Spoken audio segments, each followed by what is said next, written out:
우리는 지난 시간까지 7교회에 보내신 예수님의 편지를 같이 한번 살폈습니다. 7교회가 처해 있는 어려운 현실 속에서도 주님이 당부하시는 말씀, 그리고 책망하고 칭찬하시는 말씀을 살펴보았죠. 그리고 그 내용이 바로 하나님께서, 주님께서 권면과 칭찬과 책망하신 그 말씀을 모으면 그게 바로 주님이 꿈꾸시는 교회의 그림이 될 것이다. 그런 취지로 우리가 말씀을 나눴습니다. 그 주님의 메시지는 7교회에만 주는 메시지가 아니라 오늘 이 시대 지금 모든 교회들에게 하시는 하나님의 당부의 말씀이라 믿습니다. 우리 교회가 주님이 꿈꾸시는 교회가 되려면 어떤 모습이어야 할까? 바로 이 7교회에 요청하는 이 메시지가 오늘 우리가 닮아가야 할 모습이라고 생각하면서 그렇게 여러분 우리의 모습을 주님 말씀에 비춰 맞춰 가시기를 바랍니다. 그리고 오늘부터는 이제 요한계시록의 말씀을 한번 살펴보려고 합니다. 그러나 여전히 주님이 꿈꾸시는 교회라는 큰 제목 아래서 함께 이어가려고 합니다. 그 이유는 요한계시록의 메시지 자체가 바로 7교회에 보낸 내용 그 자체이고, 그건 바로 주님이 꿈꾸시는 교회가 가져야 할 아름다운 모습 그대로를 말해주기 때문입니다. 오늘은 요한계시록의 개괄적인 설명을 좀 드리도록 하겠습니다. 그러다 보니 설교가 어찌 보면 조금 딱딱하고 좀 성경 공부에 가까운, 강의에 가까운 모습이 될 수도 있겠습니다만 오늘만 양해해 주시기를 바랍니다. 자, 그러면 먼저 요한계시록은 어떤 책인가 한번 살펴봅시다. 요한계시록은 주후 95년경에 사도 요한이 반모섬에 유배되어 간 동안 그곳에서 주님께 계시를 받고 7교회에 써보내라 하는 말씀을 따라 써보낸 편지가 바로 요한계시록입니다. 사도 요한이 이렇게 유배를 가게 된 이유가 뭘까? 기록에 의하면 사도 요한이 어느 날 에베소에 있을 때 도미티아누스 황제의 동상 앞을 지나가게 되는데, 그 당시에는 황제 숭배가 맹위를 떨치던 때였죠. 그때에 요한이 동상에 눈길 하나 주지 않고 그냥 훅 지나가 버렸습니다. 그러자 그 옆에 서 있던 군병이 요한이 황제의 동상 앞에 감히 경배도 하지 않고 분향도 하지 않고 지나갔다라는 이유로 그를 감옥에 쳐넣게 됩니다. 전하는 바에 의하면 이 감옥에서 그를 죽이기 위해 독배를 마시게도 하고 펄펄 끓는 기름에 쳐넣기도 했지만 기적적으로 죽음을 모면했다고 합니다. 그러자 로마는 그를 반모섬에 유배시켜서 혹독한 채석장의 중노동을 하도록 명하고 1년 반 동안 채석장으로, 반모섬으로 유배되어지게 됩니다.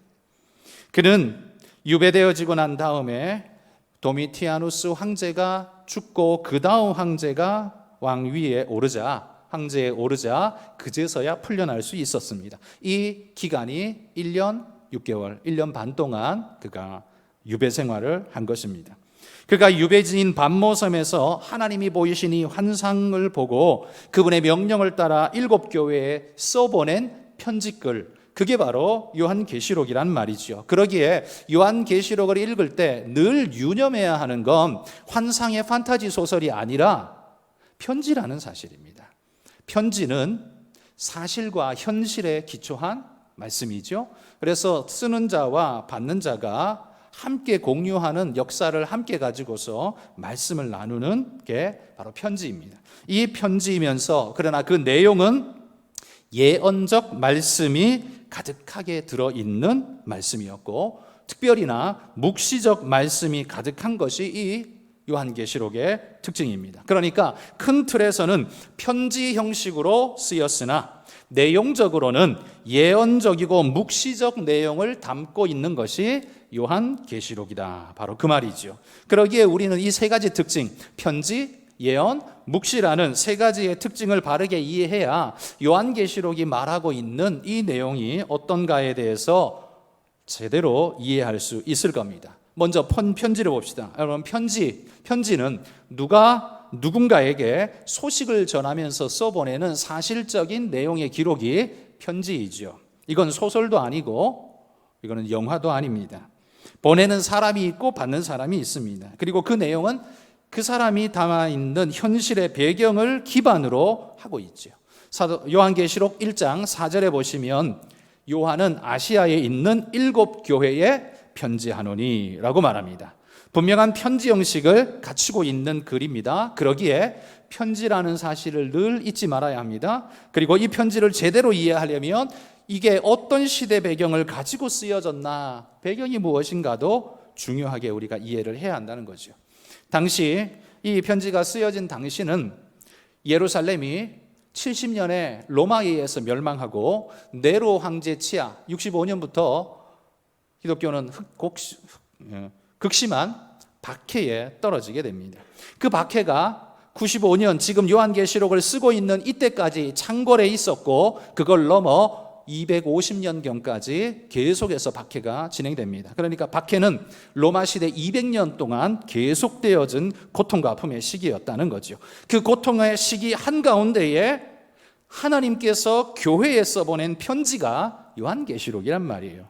그러므로 이런 현실적 특징을 망각하고 너무나 신비로운 면에만 집착하여 보게 된다면 요한계시록을 바르게 보지 못하고 엉뚱하게 이해하게 되는 우를 낳게 됩니다. 이단들의 잘못된 해석법이 바로 여기에 있기 때문입니다. 현실적 베이스와 오늘 우리에게 주는 메시지가 뭔가는 무시하고 그냥 흥미로운 판타지 소설처럼 재미난, 놀라운, 신비로운 포커스만 가지고 있기 때문에 엉뚱한 해석을 자의적으로 함부로 하게 된다는 거죠. 그래서 현실성을 가지고 있는 편지다라는 사실을 가장 먼저 유념하면서 이 글을 읽으셔야 한다는 거죠. 두 번째는 요한계시록은 예언의 말씀입니다. 1장 3절에 보면 이 예언의 말씀을 읽는 자와 듣는 자와 그 가운데 기록한 것을 지키는 자는 복이 있다, 이렇게 말합니다. 이 예언의 말씀을, 여기 예언이라고 말할 때 우리가 사회적으로 단어 의미상 국어사전에 예언이라고 하면 미래사를 예측하고 내다보는 것을 예언이라고 하겠지만 성경이 예언이라는 단어를 쓸 때는 그런 미래사에 포커스가 있는 게 아닙니다. 성경이 예언이라고 말할 때는 언제나 범죄한 자기 백성이 범죄하여 잘못된 길을 갈 때 하나님께서 그들을 깨우치고 바른 길이 무언가를 가르치시며 돌이켜 하나님께로 돌아오라고 촉구하는 말씀이 그게 바로 예언입니다. 그런데 그 예언의 말씀을 순종하게 되면 그가 이후에 복을 받게 되고 불순종하면 심판과 징벌을 받게 된다는 미래사적 요소가 가미되어져 있기 때문에 우리가 말하는 일명 미래적 요소, 예언의 특징을 가지고 있지만 성경이 예언이라고 말할 때는 미래가 아니라 하나님의 말씀을 그대로 선포하는 마치 설교처럼 그렇게 여기시는 게 더 쉽게 여길 수 있는 말이라는 겁니다. 하나님 말씀에 포커스가 있다는 거예요. 그러니까 요한계시록도 성도들의 잘못된 행위나 모습을 꾸짖으면서 옳고 바른 하나님의 길로 돌아오라고 그 길을 인도하는 측면의 말씀이기에 예언의 말씀인 것입니다. 또한 세 번째 특징은 묵시의 말씀입니다. 묵시, 계시는 뭐고 예언은 뭐고 또 묵시는 뭐냐? 똑같은 걸 그냥 세 종류로 말하는 거 아니냐? 이렇게 말하실 수 있을 겁니다. 헷갈리시죠? 계시는 말 그대로 단어 뜻 그 자체가 열어서 보여준다는 거죠. 뭘 보여줍니까? 하나님의 뜻을 열어서 우리에게 보이신다는 거예요. 그래서 일반 계시, 특별 계시 크게 이렇게 두 가지로 나누죠. 일반 계시는 자연 속에 나타난 하나님의 섭리와 손길을 통해 하나님을 보게 하는 것, 이게 자연 계시이고요. 일반 계시는 특별 계시는 하나님의 직접적인 말씀, 성경을 통해서 당신이 하신 말씀을 통해 당신을 깨닫고 아는, 당신을 보여주신 계시의 말씀, 그래서 우리는 특별 계시라고 합니다. 그래서 하나님이 당신을 우리에게 나타내 주시는 모든 것이 계시라고 할 수 있습니다. 그 가운데 예언이라고 하면 앞에서도 말한 것처럼 잘못된 성도들의 잘못된 행위를 고쳐, 그 백성을 고쳐 바른 길로 하나님께로 오도록 하는 교훈적이고도 계도적인 말씀이 예언이죠. 구약 성경에 예언자가 언제 등장했는가를 여러분 한번 생각해 보십시오. 예언자가 등장한 때는 아주 신앙이 좋은 때에 예언자가 등장하고 예언서를 쓴 적이 없습니다. 다윗 때에 예언서가 쓰이지 않죠. 예언서가 쓰인 곳이 다 언제냐면 하나님 앞에 범죄하고 하나님에게서 멀리 떠나갔을 때, 그때 하나님이 예언자를 보내셔서 하나님 말씀을 전하게 하고 돌아오라고 촉구하여 쓴 글들이 다 예언서입니다. 그러니까 예언서가 쓰인 시대는 전부 다 배역한 시대였었다는 거죠. 예언의 특징이 하나님 말씀으로 돌아오게 하는 교훈적 계도적 말씀이기 때문에 그렇습니다. 그럼 묵시는 뭐냐? 예언의 한 형태이긴 한데요, 이 묵시란 건 천상의 그림을, 천상의 모습을 보고 우리에게 말씀하거나 혹은 상징적인 환상을 보고서 그 환상적 이야기를 우리에게, 그걸 통해서 하나님 메시지를 전할 때 우리는 그걸 묵시라고 이야기를 하는 겁니다. 그러니까 묵시에는 환상적 그림이, 그리고 천상의 그림이 들어가 있는 게 우리가 보통 묵시라고 하죠. 신약에는 명확하게 요한계시록이 묵시록이라고 말하고, 구약에는 다니엘서 같은 것이 우리가 묵시록이라고 그렇게 부르죠. 자, 이런 묵시가 나오는 때가 언제냐라고 하면, 묵시록이 언제 나오냐 하면요, 평범하고 평안할 때는 하나님이 이런 묵시의 계시를 주시 않습니다. 언제 나오냐 하면 가장 극박하고 어려운 정치, 사회, 종교적으로 억압받는 고통의 앞이 보이지 않는 시대, 그런 때에 하나님께서 성도들로 하여금 절망하지 않고 소망으로 하늘을 바라보며 오늘을 이겨낼 수 있도록 이끌어내시는 방편으로 하나님이 묵시라는 걸 주셨습니다. 바벨론 포로로 끌려간 멸망의 시대, 다니엘에게 묵시를 주셨고, 로마 제국의 황제 숭배 앞에 철저하게 고통받고 거의 말살되다시피 하던 그 시대, 반모섬에 유배간 사도 요한에게 묵시의 말씀을 주신 겁니다. 그러나 여러분, 하나님이 극단적 억압의 상황에서만 묵시를 주실 수 있다, 이렇게 말하는 건 옳지 않습니다. 그러면 우리가 하나님을 제한하는 게 됩니다. 하나님은 평범한 때는 묵시를 못 줘, 이런 식이 되면 이건 잘못된 언어죠. 하나님이 보편적으로 묵시를 주실 때는, 묵시의 계시를 주실 때는 특별한 억압의 상태, 고통의 상태에 성도들을 붙잡고 깨워내시기 위해서 묵시의 방법을 사용한다는 겁니다. 어떻게 보면 좀 더 극약 처방 같은 모습이 그렇다고 할 수 있겠죠.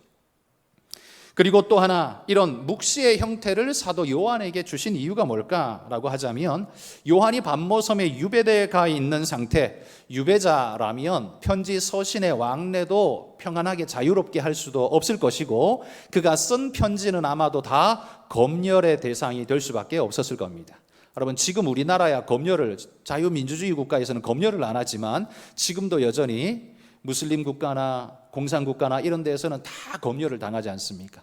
그래서 무슬림 국가에 나가 있는 선교사님들에게 우리가 선교 편지를 서로 주고받을 때는요, 하나님이란 단어도 못 쓰고 회장님 뭐 이렇게 쓰고 뭐 그런 식으로 언어를 바꿔가지고 쓸 수밖에 없는 겁니다. 왜? 검열을 당하기 때문입니다. 편지, 메일도 다 검열을 당하기 때문에 함부로 쓰지 못하는 거죠. 터키에 소식이 오면 홈페이지에 올리지를 못합니다. 왜? 검열을 당할 수 있기 때문에요. 이게 드러날 수 있기 때문에. 그래서 이런 검열이 지금도 있는데, 고대 사회는 어떻겠습니까? 당연히 모든 것이 낱낱이 아마 검열되어졌을 겁니다. 그런데 그 계시록의 내용이 이 로마 제국, 바벨론이라는 이름으로 이 로마 제국이 멸망할 것에 대한 이야기를 하고 있다면, 이거야말로 사회 전복적인 이야기라고 말할 수밖에 없죠. 그럼 반역의 편지가 되죠. 이런 건 통용될 수도 없고 용납될 수도 없습니다. 그러니 이건 전달 불가한 게 되고 오히려 죽음에 처할 수 있겠지요. 그런데 이것이 묵시라는 형태로, 상징적 형태로, 이름이 로마가 아니라 바벨론, 다른 어떤 형태로, 이런 상징적인 형태로 드러났을 때, 이걸 검열하는 자들이 이걸 봤을 때는 무슨 소설 같은 이야기처럼 받아들일 수밖에 없겠죠. 그러니 이것 또한 하나님의 그 시대의 특별한 배려였다라고 말할 수 있는 것 같습니다. 그렇게 하지 않으셨다면 그 고통받는 교회 성도들에게 사도 요한이 유배지에 가서 하나님의 이 계시의 말씀을 제대로 전할 수 있었을까? 아마 없었을 것이다. 그렇다면 이건 하나님의 배려다, 이렇게 말할 수 있다는 거죠. 자, 그러면 이 요한계시록에 22장까지 쓰여 있는 이 요한계시록 전체를 놓고 볼 때 이 계시록의 특징이 뭘까를 몇 가지 살펴봅시다. 이 요한계시록의 특징 첫 번째는요, 이 요한계시록은 4개의 환상으로 구성된 이야기입니다. 환상이 4덩어리로 만들어져 있다는 거죠. 첫 번째 환상은 1장부터 3장까지가 하나의 환상으로 되어져 있습니다. 이 환상은 그가 반모섬에서 환상을 보기 시작했을 때 제일 먼저 본 게 누구냐? 1장에 예수님을 보게 됩니다. 그리고 그 예수님이 이제부터 말씀하신다. 그리고 7교회에 전하라. 여기까지가 하나의 환상 이야기로 기록되어져 있습니다. 그리고 두 번째 환상은 4장부터 16장까지가 두 번째 환상의 이야기입니다. 이 두 번째 환상은 첫 번째하고는 이제 완전히 단절되어 새로운 이야기인데요. 천상에서 예배드리는 천상 백성들의 모습을 보게 됩니다. 이게 얼마나 환상적인 이야기입니까? 누가 육신의 눈으로 천상의 세계를 보겠습니까? 그러나 하나님이 요한에게 보여주셨어요. 천상에 예배하는 아름다운 모습을 보는데 반대로 그 다음부터는 이 땅에 쏟아지는 하나님의 심판, 세 종류의 심판, 7 봉인의 심판, 봉인을 하나하나 뗄 때마다 막 심판이 쏟아지잖아요. 7 봉인의 심판, 7 나팔의 심판, 7 대접의 심판이 쏟아지는 이야기를 두 번째 환상에서 그려주고 있습니다. 이게 4장부터 16장까지 이야기가 쭉 전개됩니다. 세 번째는 17장부터 20장까지인데 여기에는 바벨론으로 통칭되는 하나님을 대적하는 거대 세력, 이건 1세기에는 로마, 교회를 박해하던 로마라고 부를 수도 있고요. 1, 2차 대전 같으면 2차 대전 같으면 히틀러라고 불리기도 했고요. 지금 같으면 공산당 이렇게 부르는 사람들도 있고요. 어찌 됐든 이 바벨론의 특징은 어느 하나가 아니라 하나님을 대적하고 신앙을 압박하는 사탄의 하수된 모든 무리들, 거대 세력, 이걸 우리가 바벨론으로 통칭을 하죠. 이런 바벨론이 멸망하고 사탄과 짐승이 하나님의 심판을 받아 멸망당하는 이야기가 17장에서 20장까지 쭉 그려져 있습니다. 그리고 마지막 네 번째 환상은 21장과 22장인데 여기에는 거룩한 성 새 예루살렘의 이야기가 쫙 펼쳐집니다. 이건 우리가 마지막에 가게 될 영원한 하나님의 영광스러운 나라를 우리 눈앞에 펼쳐지듯 쫙 그려주고 있는 거예요. 보십시오. 이 말씀을 시작하시는 주님이 전하라 라면서 첫 번째 환상을 말씀하셨습니다. 7교회에. 두 번째 환상은 천상의 모습을 보여주시면서 그 다음에 이 땅에 내리시는 하나님의 최후의 심판, 그걸 세 종류의 모습으로 보여주고 있습니다. 7인, 7 나팔, 7 대접. 세 종류의 모습으로 보여줍니다. 그리고 그 다음에는 그 심판을 받아 결국에 바벨론과 사탄과 짐승이 멸망당하고 하나님의 심판받아 끝장을 나게 되는 이야기가 나오고요. 그 다음에는 완전한 우리가 하늘 천국의 소망을 누리는 천상의 이야기로 이야기가 끝을 맺게 됩니다. 요 네 덩어리의 환상이 이 요한계시록을 구성하고 있습니다. 이게 첫 번째 특징이고요. 두 번째 특징은 이 각각 환상을 시작할 때마다 특별한 단어가 계속해서 반복됩니다. 뭐냐면 성령에 감동되어, 성령으로라는 말이 계속 반복됩니다. 이게 무슨 말이냐면 이 환상의 이야기는 이 사람이 혼자 약에 취해서 개꿈을 꾼 게 아니란 소리예요. 그냥 꾸고 잊어버리는 꿈, 우리는 일명 그 개꿈이라고 부르잖아요. 그런 개꿈을 꾼 게 아니라는 거예요. 그리고 개인적인 생각이 아니라는 겁니다. 이건 하나님이 그에게 준 성령으로 요한에게 주신 메시지다라는 걸 강조하는 말이죠. 첫 번째 1장에서 3장이 첫 번째 환상이라고 그랬는데 1장 10절에 보면 이렇게 말합니다. 주의 날에 내가 성령에 감동되어 뭐 했다고요? 첫 번째 환상을 보게 되었다는 이야기입니다. 그러니까 그 환상은 하나님이 내게 보게 하신 성령에 이끌려 본 환상이라는 거예요. 두 번째는 4장부터 16장까지가 두 번째 환상인데 이 부분도 시작할 때 4장 2절에 이렇게 말합니다. 내가 곧 성령에 감동되어 이 환상을 봤다는 거죠. 이 환상을 성령에 감동되어 두 번째 환상을 봅니다. 세 번째는 17장에서 20장까지 세 번째 환상인데 17장 3절에 이렇게 말합니다. 곧 성령으로 나를 데리고 광야로 가니라.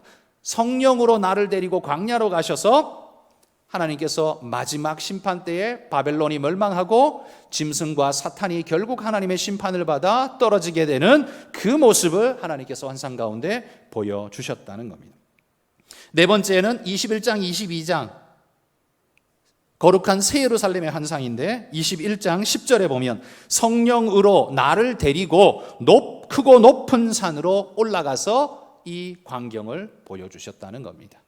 마지막으로도 성령으로 천상을 본 거예요. 그러니까 이 네 개의 환상은 개인적인 생각이나 개인적인 사도 요한이 꿈꾸고 바라는 개인적 소망의 투영이 요한계시록이 아니라 철저하게 하나님으로부터 우리에게 계시되어진 그런 메시지라는 겁니다. 이건 인간의 욕구가 빚어낸 환상이 아니라 하나님이 성령으로 우리에게 보여주신 메시지. 이 환상의 출처의 근원이 누구냐? 하나님. 그렇다면 이 환상은 반드시 믿을만하고 믿어야 한다는 사실을 강조하는 거죠. 이게 바로 두 번째 특징입니다. 세 번째 특징은 여기 쓰여 있는 22장까지의 이야기가 시간적 순서로 기록되어 있는 건 아니라는 걸 꼭 기억하셔야 됩니다. 꼭 앞장이 뒷장보다 먼저 일어난 사건이어야 하는 건 아니라는 말이에요. 시간적 순서로 쓰인 게 아니고 이 스토리가 점진적 나선형 반복 구조로 되어 있다는 겁니다. 점층적이라는 건 점점점 확장되어져 가되 나선형으로 다시 반복하면서 그러나 점점 확장되어 구체화되어 가면서 진행되는 이야기라는 겁니다. 예를 들면 이런 게 있습니다. 7인의 재앙, 7 나팔의 재앙, 7 대접의 재앙. 자, 7번씩 3번이 오면 그러면 21번의 재앙을 우리가 받게 되는가? 근데 사실은 그게 아니고 이 부분은 학자들이 이 7 재앙들을 가만히 연구해 보면 비슷한 점도 있고 차이점도 있지만 이게 다 다른 각각의 7개의 재앙이 오는 게 아니라 하나님이 마지막 심판 때에 쏟아부어주는 7 재앙을 각각의 각도로 다양한 각도로 보면서 반복적으로 이야기한 내용이다라고 이야기를 합니다. 비슷한 예로 들면 이런 거죠. 예수님의 이야기 사역을 마태가 본 마태의 눈으로 복음서를 쓴 게 마태복음이죠. 그 다음에 누가가 기록한 게 누가복음이죠. 마태복음이 먼저 쓰이고 그 다음에 마가 누가로 되어 있다고 해서 시간적으로 마태복음이 끝나고 난 다음에 마가복음이 이야기가 스토리가 진행되는 게 아니죠. 그 네 개는 동시간에 이루어진 일을 다양한 각도로 본 4명의 관찰자가 예수님의 이야기를 하고 있는 거죠. 마찬가지로 이 7개의 재앙이 이거는 각각의 재앙이 아니라 마지막 때에 내리시는 하나님의 그 심각한 심판을 각양의 모습으로 각도로 보여주고 있다 이렇게 말하고 있는 겁니다. 왜 그럴 수 있는가 하면 재앙에 보면 어느 재앙에서는요 앞에 재앙에서 하늘이 두루마리 말리듯이 쑥 말려서 다 사라졌다라고 해놓고 그 뒤에 또 다시 또 땅이 등장해요. 그 또 심판을 또 해. 아니 없어졌으면 심판 대상이 없어진 건데 무슨 심판을 또 해? 근데 그게 없어진 게 완전히 시간 순서가 아니라 그 다음 재앙 이야기한 건 앞에 것과 같은 마지막의 심판 때의 이야기를 반복적으로 강조해서 설명하고 있는 인, 나팔, 대접 재앙이 그렇게 여러 각도로 보여주시는 것이다 라는 게 세 번째 특징입니다. 요거에 대해서는 또 다른 이견을 가진 학자들이 있을 수 있겠죠. 그러나 보편적으로 이렇게 이야기를 합니다. 네 번째 특징은 이 1장부터 쭉 쓰여져 나간 게 재미난 구조로 쓰여 있습니다. 하늘과 땅이 상호 교차하면서 이야기가 계속 전개된다는 겁니다. 보시죠. 1장에 천상에 계시는 주님을 보면서 그분의 형상과 그분의 말씀 이야기를 보면서 1장이 시작합니다. 그리고 2장은 7의 교회, 이 땅에 있는 7 교회 이야기, 그들에게 메시지를 전합니다. 땅의 이야기죠. 1장은 하늘에서, 2장은 땅에서, 그리고 4장, 5장은 천상에 예배 드리는 모습이 펼쳐지고 있습니다. 천상에 하늘의 백성들이 천상에서 하나님을 예배하고 경배하는 모습이 4장과 5장에 펼쳐지다가 6장에 가면 7 봉인의 재앙이 쏟아부어지게 되는 게 나옵니다. 땅에 부어지는 거죠. 그리고 7장 가면 다시 구원받은 자들의 이야기, 14만 4천의 구원받은 자의 이야기가 천상의 이야기가 7장에 나옵니다. 그리고 8장, 9장에는 다시 7 나팔의 재앙이 나오고요. 10장에 가면 다시 천상의 천사가 두루마리를 받아서 먹는 이야기가 10장에 보면 나옵니다. 천상의 이야기죠. 그리고 11장부터 13장은 용과 짐승의 이야기, 하나님을 대적하는 자들, 이들이 심판받는 이야기가 11장, 12장, 13장에 나오죠. 그리고 14장에 가면 다시 천상의 14만 4천인들의 이야기가 또다시 한 번 더 나옵니다.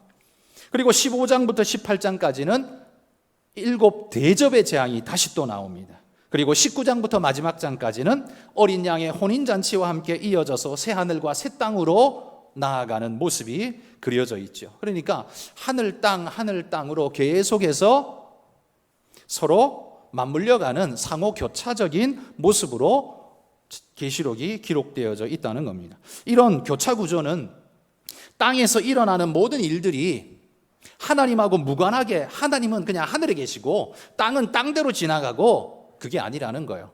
땅에 진행되는 그 모든 일을 하늘에 응하고 하나님이 관계하시고 통제하시고, 또 땅에 일어나는 모든 일들에 대한 하나님이 그 방향을 정하시고 끌고 가고 계셔서 마지막에는 결국 새하늘과 새 땅으로 우리를 인도해 가시는 그림으로 이렇게 그려져 가는 거죠. 그러니 하나님께서 모든 것을 주관하고 계시며 하나님께서 이 역사의 흐름을 주관하신다는 사실을 강조하는 것이 요한계시록이라는 거예요. 더불어서 이 일이, 이 고통이, 이 막막한 아픔이 끝없이 우리에게 주어지는 그런 게 아니라 하나님께서 반드시 그 끝을 두시고 우리를 궁극적 승리를 향해 인도해 가시는 과정에 지금 있을 뿐이다. 지금 고통당하고 박해받는 성도들이요, 이게 언제 끝나? 저 거대한 로마가 끝장나기 전에는 이게 끝날 것 같지 않은데, 그러니 얼마나 절망입니까? 그런데 계시록의 말씀을 통해 하나님께서 그들을 정리하시고 심판하시고 새하늘과 새 땅으로 너희를 인도하실 거라는 약속의 말씀이 주어졌을 때, 절망 속에 눈물 짓던 성도들이 소망 가운데서 이겨낼 수 있는 힘을 얻게 되는 그 메시지가 바로 요한계시록이라는 말이에요. 그러니 오늘 내게 벌어지는 이 고통과 아픔, 하나님이 지켜보고 계신다, 알고 계신다, 억울하고 힘들지만 하나님이 너를 지켜보고 계신다. 여러분, 그러면 우리가 이겨낼 힘이 조금 더 생기잖아요. 하나님이 나를 구원하실 거다, 그러면 우리가 이길 힘이 더 생기잖아요. 고통과 압제 속에 있는 성도들이 하나님께서 너를 알고 계시고, 이 고통의 시간은 하나님이 무능력해서 그냥 지켜보고 있는 게 아니라 다 하나님의 계획 속에서 이 과정을 지나면, 이 터널을 지나면 하나님이 밝은 빛으로 너희를 인도하실 거라는 이야기가 끝을 맺으면서 그들에게 용기와 희망을 불어넣는 게 바로 요한 계시록의 말씀이라는 겁니다. 자, 그러면 이 네 가지의 특징과 더불어 이 글은 그러면 왜 썼나? 요한 계시록을 굳이 왜 써야 했는가? 목적, 그리고 그것이 말하는 주제가 뭐냐? 요한 계시록은 뭘 말하냐? 이게 대단히 중요하겠죠? 자, 그러면 요한 계시록은 왜 썼고 뭘 이야기하는가를 5가지로 정리해 봅시다. 첫 번째, 이 제일 중요한 것입니다. 이게 요한 계시록의 가장 중요한 목적이라고 할 수 있겠죠. 그 당시 요한 계시록에 쓰여진 95년경, 그러니까 1세기 말, 이때는 로마의 교회 핍박이 극심하던 때였습니다. 로마 황제의 숭배 강요 때문에 끝없는 고통을 당하는 성도들이 로마의 압력에 의해서 무릎 꿇지 말고 이런 적대적인 세상 속에서도 신앙의 순수성을 잘 지켜가라고 성도들을 독려하는 메시지가 바로 이 계시록입니다. 더불어서 라오디게아 교회처럼 그 부유함에 젖어서 안일함에 빠져버린 신앙의 나태, 그러면 절대 안 된다라는 사실을 강조하면서 그리스도인을 깨우고 계신 거지요. 흔들어 깨우시는 하나님의 말씀이 계시록입니다. 뿐만 아니라 주님 다시 오시는 그 마지막 순간이 있는데, 그때까지 우리는 예수님의 신실한 증인으로 이 땅을 꿋꿋하게 살아가야 한다라는 사실을 강조하면서 우리의 정체성을 확립시켜주는 것이 그게 요한계시록이라는 거죠. 그러니 이게 얼마나 중요한 메시지입니까?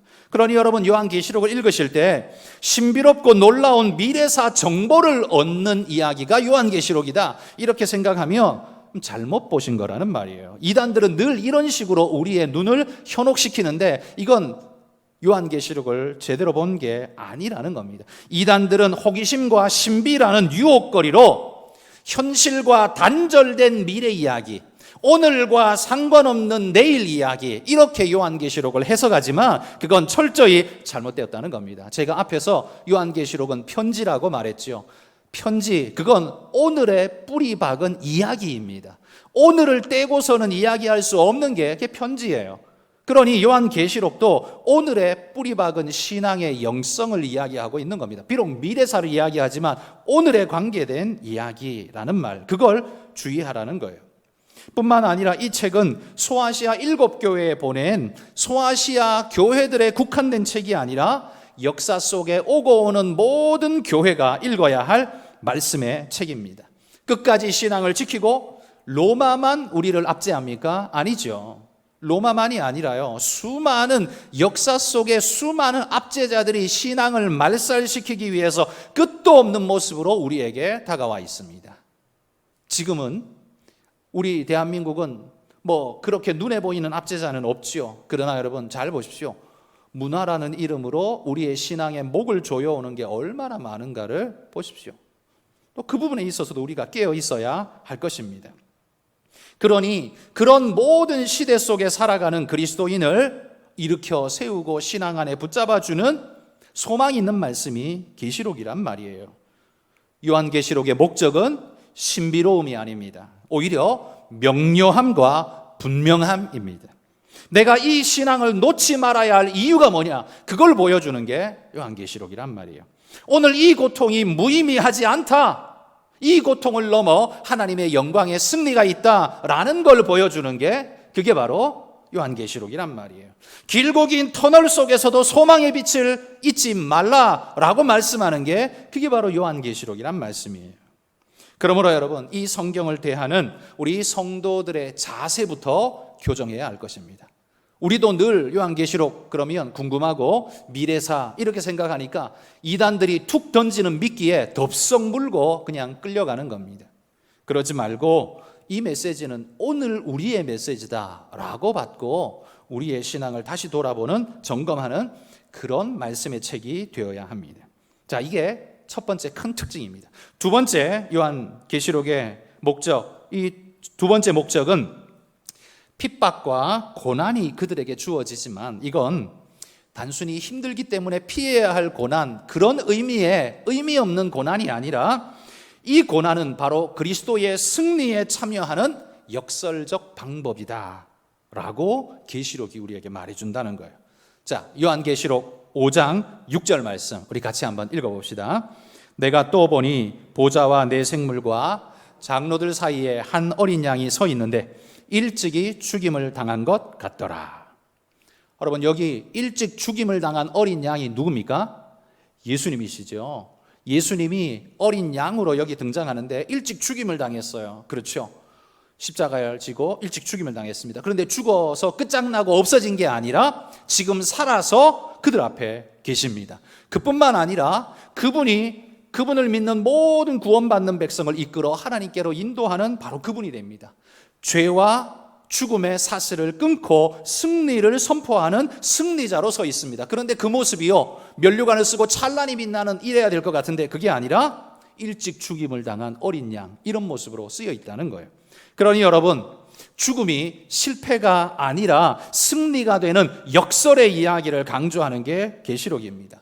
그리스도인의 고통이 실패와 무능력 때문에 더 뒤집어 씌워지게 된 무능력의 표상이 아니라 그 고통과 아픔을 통해서 승리로 나아가는 놀라운 역설적 이야기라는 겁니다. 그러니 고통을 대하는, 아픔을 대하는 일반인과 그리스도인의 자세가 확연히 차이 날 수밖에 없는 겁니다. 일반인은 그걸 극도로 싫어하고 실패와 좌절로 정의하지만 그리스도인은 오히려 그 고통을 뛰어넘어 승리로 나아가는 그리스도의 길을 따라가는 놀라운 사람으로 탈바꿈하게 되는 거지요.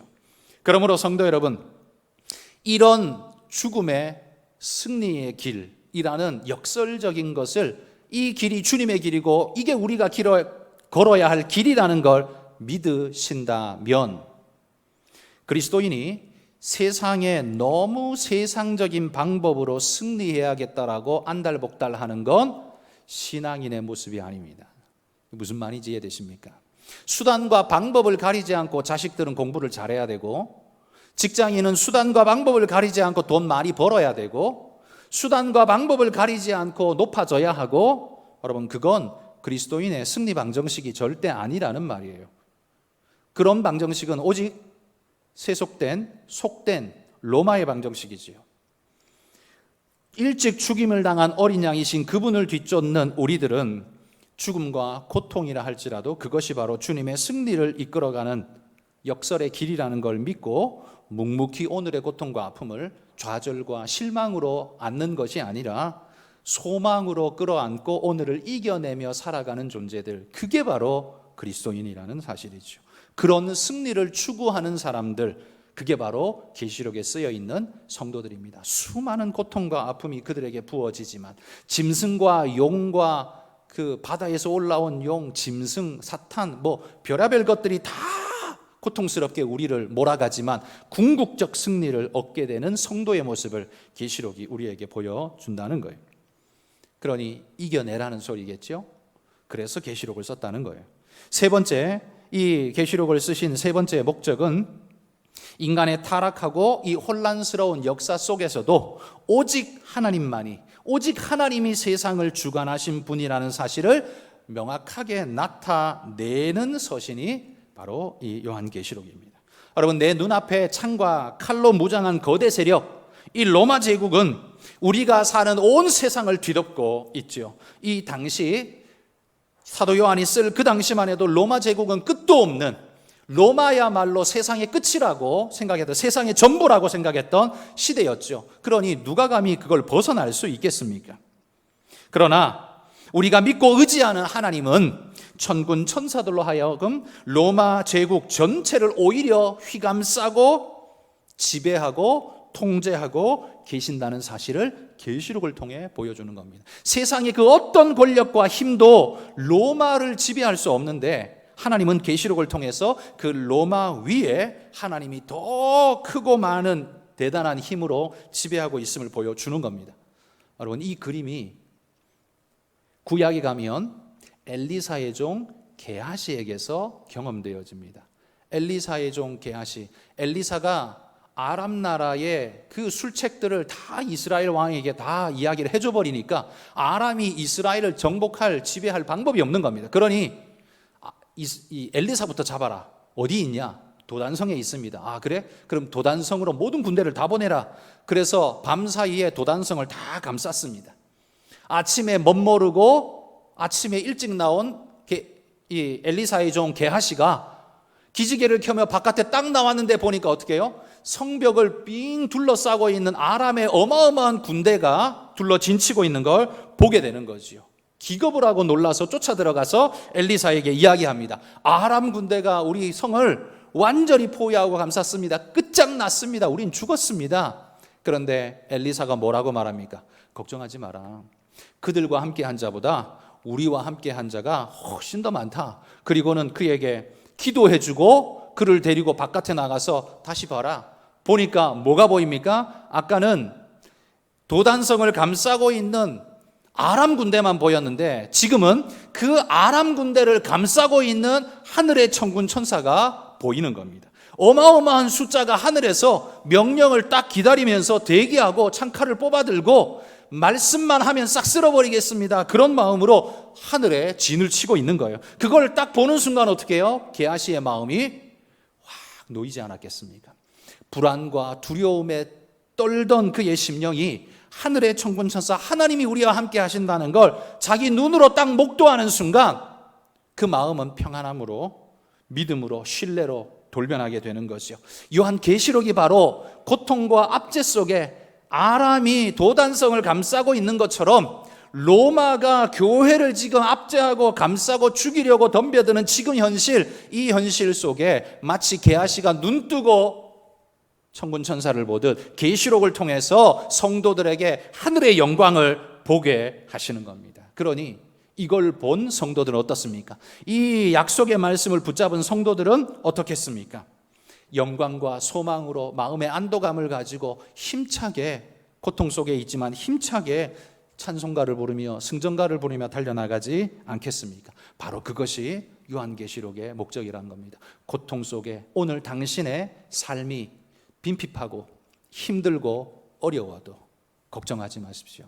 당신을 둘러 진치고 당신을 감싸고 있는 하늘의 천군 천사들이 어마어마하게 당신을 지키고 있습니다. 하나님의 명령만 딱 떨어지면 당신을 지키기 위해서 하늘의 천군 천사들이 당신을 지키고 있습니다.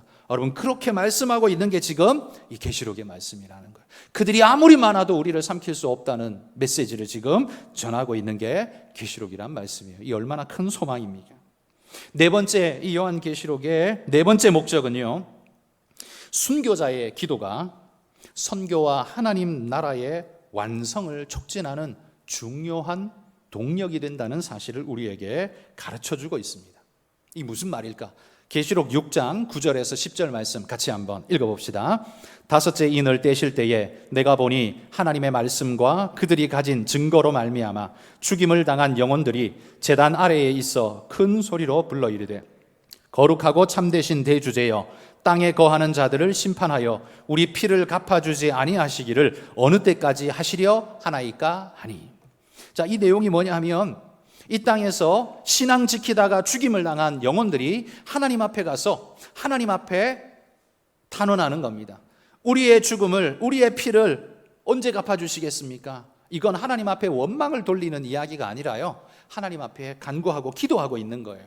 순교자의 기도죠. 그런데 이 순교자의 기도가 딱 울려 퍼질 때 그 다음에 쫙 전개되는 게 뭔지 아십니까? 하나님이 7 봉인의 재앙을 이 땅에 그들에게 쏟아 부어버리는 겁니다. 순교자가 하나님 앞에 기도할 때 하나님께서 그 대적자들을 향해서 7 인의 재앙을 쏟아 부어 버리셨다라는 겁니다. 어마어마하게 갚으시는 거죠. 계시록 8장 3절에서 5절도 길지만 또 한번 읽어봅시다. 또 다른 천사가 와서 제단 곁에 서서 금 향로를 가지고 많은 향을 받았으니 이는 모든 성도의 기도와 합하여 보좌 앞 금제단에 드리고자 함이라. 향연이 성도의 기도와 함께 천사의 손으로부터 하나님 앞으로 올라가는지라. 천사가 향로를 가지고 제단에 불을 담아다가 땅에 쏟음에 우레와 음성과 번개와 지진이 나더라. 여기도 보면 모든 성도들이 하나님 앞에 기도하자 이 기도가 하나님 앞에 천사의 손에 들려 이 향연이 기도와 함께 하나님 앞에 올려지자 하나님이 천사를 통해서 쏟았더니만 우레와 음성과 번개와 지진이 쏟아부어지면서 그 다음에 뭐가 나오는 줄 아십니까? 7 나팔의 재앙이 쏟아부어지는 겁니다. 모든 성도들이 하나님 앞에 기도하고 부르짖을 때 그때 하나님이 그 기도를 들으시고 모든 대적자들에게 심판을 쏟고 계시는 모습을 지금 그려주고 있다는 거예요. 여러분, 이 말씀이 고통 중에 있었던 그 1세기의 7 교회 성도들에게 얼마나 위로가 되었을지 한번 생각해 보십시오. 자기들로서는요, 이 로마라는 거대한 제국을 어떻게 해볼 수 없는 너무나 거대한 존재들이었습니다.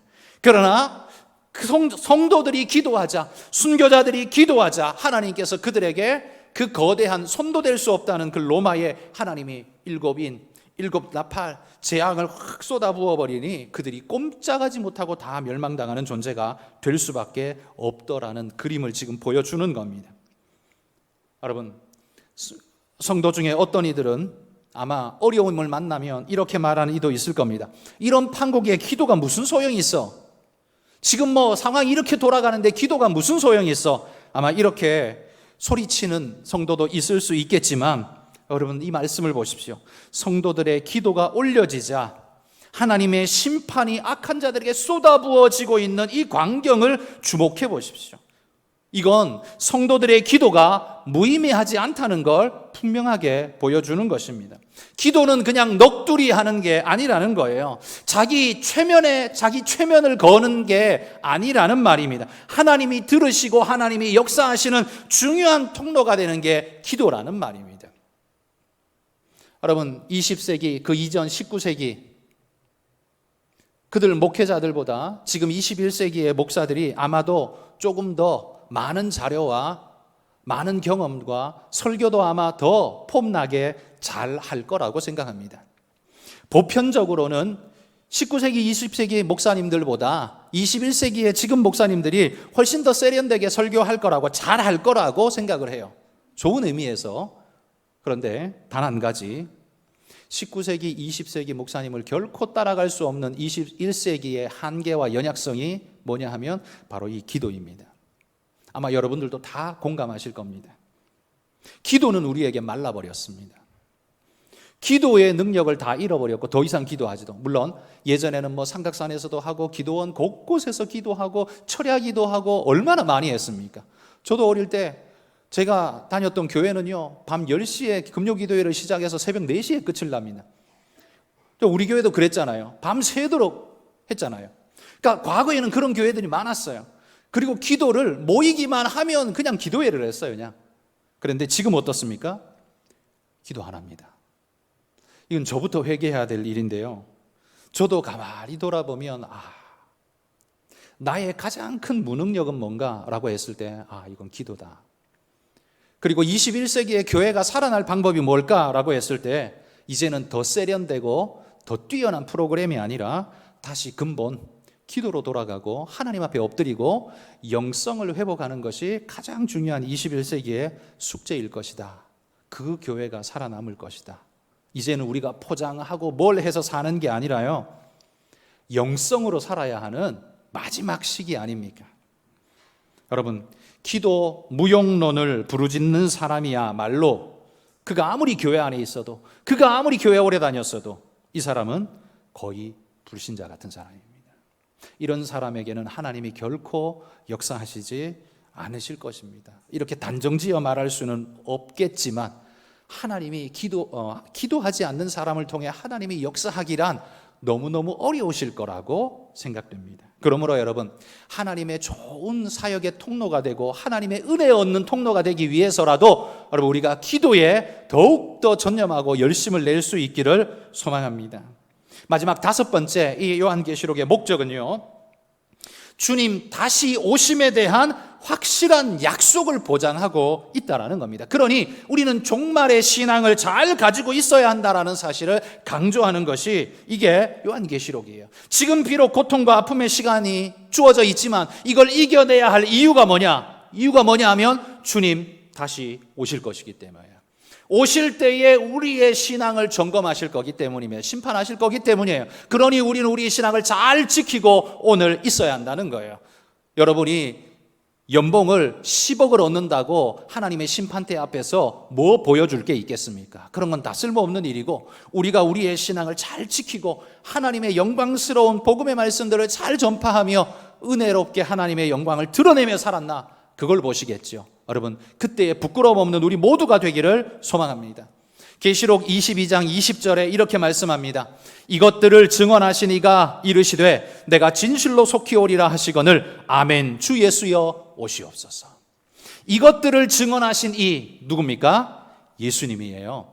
이 증언이 어디서부터 시작했습니까? 계시록 1장에서 시작했어요. 계시록 1장에서 등장하신 예수님이 말씀하셔서 지금까지 쭉 말씀하시고 22장 마지막 절에 가서 이것들을 증언하신 이가 마지막으로 뭘 말씀합니까? 내가 진실로 속히 오리라. 그러자 사도 요한이 뭐라고 화답을 합니까? 아멘 주 예수여 오시옵소서. 여러분도 아멘이십니까? 반드시 주님은 다시 오십니다. 이 약속은 오늘 우리가 받고 있는 이 고통의 시간 속에서도 여전히 이 약속은 유효하다는 걸 잊지 마십시오. 오늘 나의 실패가, 오늘 나의 부족이, 오늘 나의 고통이 나의 끝이 아니고 주님 다시 오십니다. 오실 그때에 우리를 이끌어 어린 양의 혼인잔치, 새하늘과 새 땅에 우리를 이끄시며 하나님의 복된 은혜를 우리에게 부어주실 줄 믿습니다. 여러분, 이 소망 가지고 여러분이 오늘 어떤 고통과 아픔 속에 치열하게 살아가고 계시더라도 낙심하지 마시고 포기하지 마시고 믿음 붙잡고 끝까지 견뎌내는 믿음의 승리자가 되시기를 주의 이름으로 축복합니다.